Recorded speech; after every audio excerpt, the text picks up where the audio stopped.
நாகை மாவட்டத்தில் பெய்து வரும் கனமழை காரணமாக நரியங்குடி பகுதியில் உள்ள ஆற்றுக்கரையோரத்தில் இருக்கும் குடியிருப்புகளில் மழைநீர் புகுந்தது.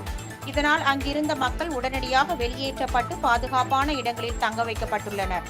அவர்களை அமைச்சர் அன்பில் மகேஷ் நேரில் பார்த்து அத்தியாவசிய பொருட்களை வழங்கினார். நாகை மாவட்ட ஆட்சியர் ஆகாஷ், தமிழக மீன்வளர்ச்சிக் கழக தலைவர் கௌதமன் ஆகியோர் உடனிருந்தனர்.